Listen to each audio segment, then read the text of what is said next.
Fenêtre sur l'emploi, on parle des relations salariés-entreprises, l'amour vache, et c'est un titre qui a été conçu par Julien Breuil. Bonjour Julien. Bonjour. Directeur des relations entreprises, groupe EDC Business School. Alors, vous mixez plusieurs études qui viennent se superposer, et en calque, on voit des grandes tendances, une étude IFOP, une étude Opinionway et une étude APEC. C'est quoi les indicateurs de bonne relation entre entreprises et salariés, selon votre travail d'étude, les relations sont plutôt en berne. En fait, on a une situation un peu ambivalente, quelque part. D'un certain côté, on voit des indicateurs qui sont plutôt négatifs, j'allais dire. Il y a une belle étude qui a été sortie notamment sur la relation des Français avec le travail. Ah oui, on va voir le chiffre. Et on voit qu'effectivement, la notion de travail pour les Français est désormais un peu secondaire. 48% des cadres considèrent que la place du travail est désormais secondaire. Ça, c'est l'IFOP. Alors, c'est intéressant parce que, pour la Fondation Jean Jaurès, c'est intéressant parce que si on regarde l'ensemble des Français, on est à 59%, on pourrait se dire que sur certaines populations, effectivement, ce chiffre, certes, va baisser, mais sera beaucoup plus bas. On voit quand même que sur les catégorisés, donc principalement les cadres, on est quand même à 48% qui considèrent que désormais, la place du travail a un rôle secondaire. Alors, on peut dire 48% versus 52%, mais c'est un chiffre qui est fort et qui effectivement montre que même pour des catégories dont le travail est important, ça reste désormais secondaire. Alors ça, j'en suis sûr, c'est une étude APEC, parce que j'avais vu ce chiffre passer, et elle est aussi intéressante parce qu'elle tord le cou à des idées reçues, c'est l'attachement des cadres à leur entreprise.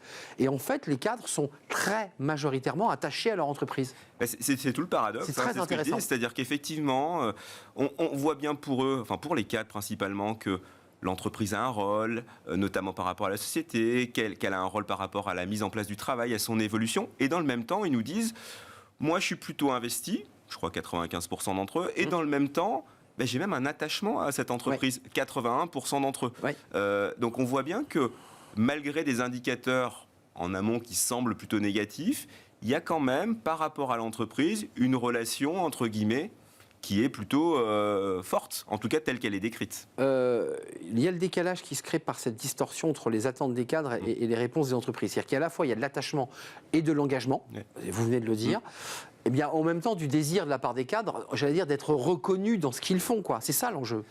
Alors, il y a un chiffre qui est très fort, je ne sais pas d'ailleurs si c'est la cause ou si c'est la conséquence, mais c'est la perception que les cadres peuvent avoir dans la relation qu'ils ont avec l'entreprise. Est-ce qu'on est dans le cadre d'une relation contractuelle ou est-ce qu'on est dans le cadre d'une relation affective? Et là, 58% d'entre eux nous disent « je suis dans une relation affective ». Donc on va dire qu'on n'est pas dans du factuel pur, du concret, et effectivement, ça doit pouvoir amener de la déception. Alors est-ce que c'est ça qui effectivement crée cette distorsion, ou est-ce que c'est effectivement cette relation qui se distend parce qu'en amont, il y a des attentes qui sont fortes de plus en plus avec le Covid et l'inflation, et qui font qu'aujourd'hui, l'entreprise ne répond plus à date à ces attentes-là. Là, on peut avoir un débat. En tout cas, ce qui est sûr, c'est que sur les sujets de la rémunération, les sujets d'évolution de carrière, et donc la rémunération, la notion d'équilibre vie pro, vie perso, qui est liée notamment avec la notion de burn-out. On sait qu'il y a beaucoup de cadres qui déclarent avoir eu un sentiment de dépression, de déprime, 39%, donc c'est un chiffre qui est assez fort, plus la formation. Ces trois indicateurs-là, ils ont un impact négatif sur la perception et la relation qu'ont les cadres avec l'entreprise. Alors, est-ce que c'est une relation affective ou une relation contractuelle, vous l'évoquiez, et puis il y a des causes très concrètes d'impact négatif sur les relations, dans sa relation à l'entreprise. Là, on le découvre. Refus d'augmentation de salaire, là, 55, c'est-à-dire que là, on est dans les NAO. Exactement. Ça coince. Ça coince. Et puis, burn-out, 50 indicateurs qui sont... Ça veut dire, là, on s'est posé, vous êtes positionné du côté entreprise. C'est-à-dire, globalement, l'entreprise ne répond pas à ces sujets-là. Alors, on sait elle répond mal. Parce qu'on sait que sur la rémunération, il y a toujours une déception. Le sujet est encore plus prégnant actuellement, puisqu'on sait que la NAO, dans les bonnes années, va être aux alentours de 2,5%. Elle sera peut-être plus cette année, compte tenu de l'inflation. Qu'un cadre attend en moyenne 7% et que s'il change d'entreprise, en plus compte tenu de la tension sur le marché, ça va plutôt être 15%. Donc on sait que là, il y a un décalage.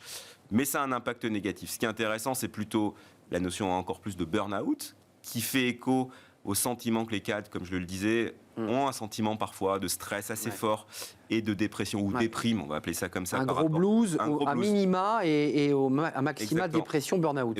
Et puis la formation, on dit toujours qu'effectivement dans un contexte difficile pour attirer les talents, il faut les fidéliser. La formation est un formidable outil pour fidéliser, mais les cadres ont une difficulté à sentir les efforts qui sont faits par l'entreprise pour justement les amener à se former et répondre aux enjeux de celle-ci. Le salaire reste quand même là dans les attentes. Non, mais c'est intéressant parce qu'on a eu plusieurs émissions où ça nous disait mais c'est fini, c'est le sens. Bah non, en fait, les cadres là quand même veulent être rémunérés à la hauteur de leurs efforts, quoi. Alors c'est vrai que sur la rémunération, j'essaie toujours de prendre un peu de recul parce qu'on voit bien que selon comment les études sont posées, selon comment la question est posée, la rémunération elle peut glisser en deuxième premier position. ou en deuxième position. Exact. Bon, ce qui est sûr, c'est qu'elle est toujours dans le trio de tête et que le contexte redonne une prédominance à la rémunération parce que tout un chacun, quelle que soit sa rémunération, est confronté à, entre guillemets, une baisse plus ou moins conséquente du pouvoir d'achat. Merci Julien Breuil d'être venu nous rendre beaucoup. visite. Vous avez beaucoup travaillé à travers ces 3 études IFOP pour la Fondation Jean Jaurès, cette étude OpinionWay et puis l'étude APEC. Allez donc voir les chiffres de l'APEC. Très intéressant. Très très intéressant, qui viennent un peu contredire finalement ce qu'on a pu parfois entendre sur ce plateau. Merci de nous avoir rendu visite. Merci vous beaucoup. êtes en charge des relations entreprises au groupe EDC Business School. L'émission est terminée, je vous retrouve demain évidemment, rassurez-vous. Je remercie Angèle à la réalisation, je remercie Saïd pour le son, je remercie Nicolas Juchat bien entendu et puis Lily pour l'accueil invité. D'ici là, portez-vous bien, puis restez fidèles à tous nos programmes. Vous avez le choix. Bye bye.